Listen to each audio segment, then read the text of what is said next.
filming it, but I'll see you all when I do this. Good morning, family, friends, faculty, and of course, my fellow history and European studies graduates. It is an honor to have been asked to give the student commencement address representing the bachelor's degree graduation candidates today. When Dr. Bergtorf asked me if I would give this address, the first thing that I thought of was, wow, what would I talk about? But if you ask my family and friends, and probably most of my professors, they will tell you that finding something to talk about has never been a problem for me. But seriously, I wanted to give an honorable and proud speech today. So I would first like to thank all of you, our dear family and friends, including my own family, my incredible family, for all of the support you have given us as we endured this adventure. While today is a fun and a special day, the road to today has not always been so fun. It has taken a lot of hard work and many, many hours and late nights of reading, studying, researching, and writing.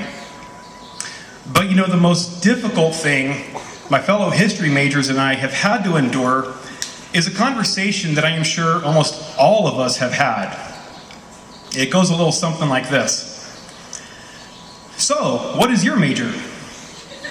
Well, I'm a history major. I hate history, it's so boring. Yes, folks, the most difficult thing we have had to endure over the years is not taking tests or writing papers, but the stigma of being a history major. But I'll tell you, I wouldn't have changed it for anything. You see, history, at least for most of us, is a passion. We didn't study history for the money. I can't imagine any of us have thought that a history degree would lead us to a career in high finance or big business, nor to a career in making the big bucks. And I don't think anyone has ever thought that history is cool, like engineering or technology. But that's okay. Like I said, it's a passion right here, at least for me.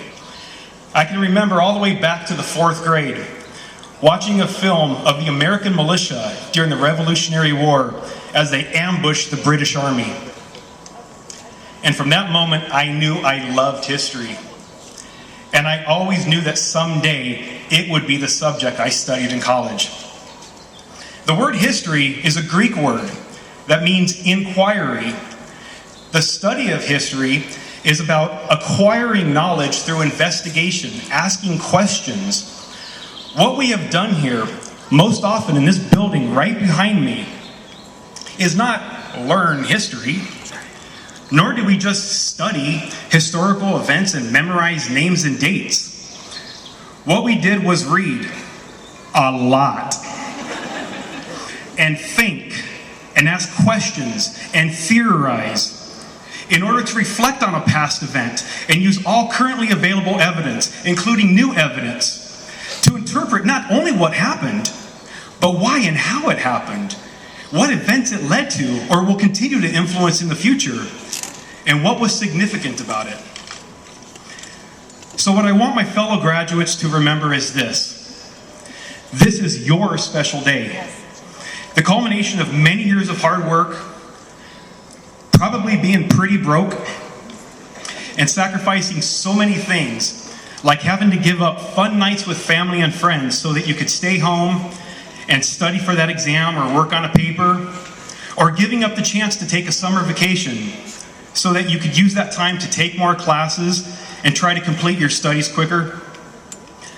To my fellow honors graduates, we all know how very difficult it was to do the quality of work that was necessary to maintain our GPAs and graduate with honors. As my father, right there, always told me, if something's worth doing, it's worth doing right. And we can certainly take pleasure in knowing that we did just that. And to all of us, we have given a lot to this endeavor, and we will remember all of that hard work and this special day forever. We shall record this day in the annals of our personal history, for this moment in our lives right now will be a part of our own history as soon as we leave here today. So I want you to remember what it took to get here, no matter where you go from here. Whether you go on to become a teacher, or get into politics, or pursue a career working for the government, or at a museum or an archive, or you buy a one-way ticket to Thailand and travel the world, like one of our fellow graduates is doing, or you simply move on to some other career. Remember what you learned here.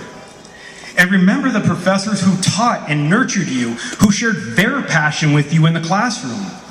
For example, remember Dr. Sargent and her passion for not only Russian and Soviet history, but also its culture and music and art. Remember your classes with Dr. Bakken and the dozens of books you had to read.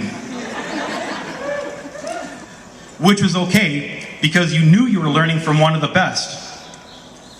Remember Dr. Stern, who asked on the first day of American colonial history class, "When does American history begin?" To which I still don't know the answer, because there isn't one right answer. Remember Dr. McLean.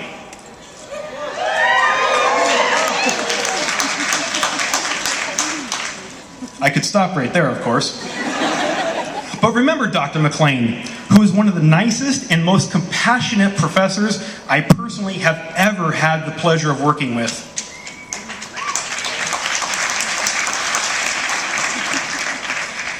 And of course, remember Dr. Jobbitt, who's hiding in the back. Dr. Jobbitt, our fun Canadian friend,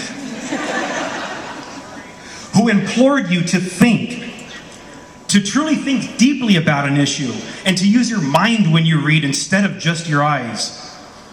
And remember the chair of our department, Dr. Bergdorf.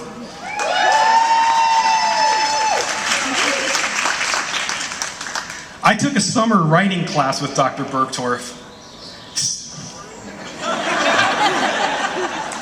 16 weeks of writing completed in less than 4 weeks. I don't count that first week, because that doesn't count.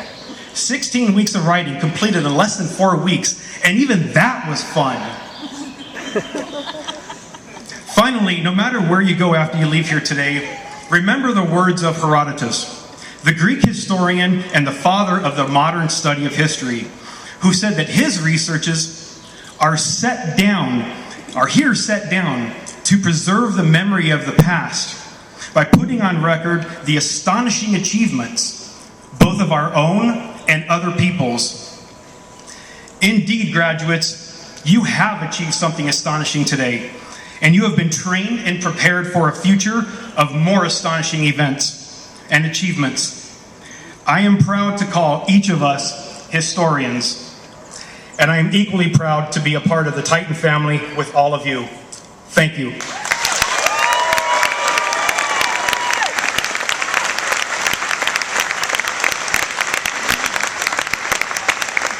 Thank you very much, Ms. Kolenchuk and Mr. Cici. It is now my pleasure to introduce Dr. Nancy Fitch, Professor of History, who will recognize our honor students.